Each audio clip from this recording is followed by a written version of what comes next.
Hello, welcome to fertilizer application day. ನಾವಿವತ್ತು ಯಾವ್ಯಾವ fertilizer ಅಡಿಕೆ ಗಿಡಕ್ಕೆ ಯೂಸ್ ಮಾಡ್ತಿದ್ವಿ ಅಂತಂದರೆ 15 ಆಲೋ ಪ್ಲಸ್ MOP ಮೀನ್ಸ್ ಪೊಟ್ಯಾಶ್ನ ಯೂಸ್ ಮಾಡ್ತಿದ್ವಿ. ಈ ಪೊಟ್ಯಾಶ್ನ ಜಾಸ್ತಿ ಯೂಸ್ ಮಾಡೋದು ಏನಾಗುತ್ತೆ ಅಂತಂದರೆ ಅಡಿಕೆ ಗಿಡದಲ್ಲಿ ಅಡಿಕೆ ತೂಕ ಚೆನ್ನಾಗಿ ಬರುತ್ತೆ. ಮೀನ್ಸ್ ಕಾಯಿ ಒಮ್ಮುತ್ತೆ. ಮೀನ್ಸ್ ಯಾವ ಥರ ಅಂತಂದರೆ ಸಿಪ್ಪೆ ಗಾತ್ರ ಕಮ್ಮಿ ಆಗ್ತಾ ಆಗ್ತಾ ಒಳಗಡೆ ಕಾಯಿನ ಚೆನ್ನಾಗಿ ತೂಕ ಬರೋಂಗೆ ಮಾಡುತ್ತೆ. ಆ ಥರ ನಾವು ಜಾಸ್ತಿ ಫರ್ಟಿಲೈಸರ್ನಲ್ಲಿ ಪೊಟ್ಯಾಶ್ನ ಯೂಸ್ ಮಾಡ್ತಿದ್ವಿ.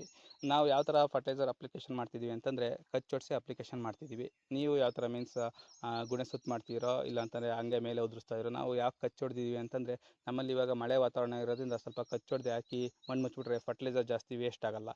ಸೊ ಅದಕ್ಕೆ ನಾವು ಆ ಥರ ಕಚ್ಚೊಡ್ದು ಅಪ್ಲಿಕೇಶನ್ ಮಾಡ್ತಿದ್ವಿ. ಈ ಸಣ್ಣ ಗಿಡಕ್ಕೆಲ್ಲ ಗುಣೆ ಸುತ್ತ ಸ್ವಲ್ಪ ಮಾಡಿದ್ದೀವಿ. ಬಟ್ ಜಾಸ್ತಿ ಮೇಜರಲ್ಲಿ ನಾವು ದೊಡ್ಡ ಗಿಡ ಅಲ್ಲ, ದೊಡ್ಡ ಗಿಡ ಜಾಸ್ತಿ ಇರೋದಕ್ಕೆಲ್ಲ ಕಚ್ಚೊಡ್ದು ಅಪ್ಲಿಕೇಶನ್ ಮಾಡಿದ್ದೀವಿ, ಮಣ್ಣು ಮುಚ್ಚಿದ್ದೀವಿ. ಸೊ ಫರ್ಟಿಲೈಸರ್ ಎಲ್ಲ ಜಾಸ್ತಿ ವೇಸ್ಟ್ ಆಗ್ದಂಗೆ ಮತ್ತು ಫರ್ಟಿಲೈಸರ್ ನಾನು ಯಾವ ಥರ ಅಪ್ಲೈ ಮಾಡ್ತೀನಿ ಅಂತಂದರೆ ಸತಿ ವೀಡಿಯೋದಲ್ಲಿ ತೋರಿಸಿದ್ನಲ್ಲ ಆ ಥರ ಫರ್ಟಿಲೈಸರ್ ಬ್ಯಾಗ್ನ ಯೂಸ್ ಮಾಡ್ಕೊಂಡು ಅಪ್ಲೈ ಮಾಡ್ತೀನಿ. ಈ ಫರ್ಟಿಲೈಸರ್ ಬ್ಯಾಗ್ ಯೂಸ್ ಮಾಡಿದ್ರೆ ಏನಾಗುತ್ತೆ ಅಂದರೆ ನೀವು ಇವಾಗ 1 ಎಕರೆ 2 ಎಕರೆ ಫರ್ಟಿಲೈಸರ್ ಹಾಕಬೇಕು ಅಂದರೆ ನಾವು ಬಕೆಟ್ ಯೂಸ್ ಮಾಡ್ತೀವಲ್ಲ, ಅವಾಗ ಕೈಯಲ್ಲಿ ಮತ್ತು ಕೈಯೆಲ್ಲ ಸ್ವಲ್ಪ ಪೈನ್ ಬರುತ್ತೆ.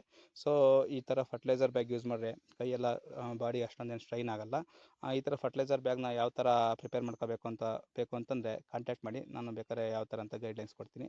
But it is a good method and easy method. ಆರಾಮಾಗಿ ಈ ಥರ ಬ್ಯಾಗಲ್ಲಿ ಹಾಕ್ಕೊಂಡು ಫರ್ಟಿಲೈಸರ್ನ ಅಪ್ಲೈ ಮಾಡ್ಬೋದು.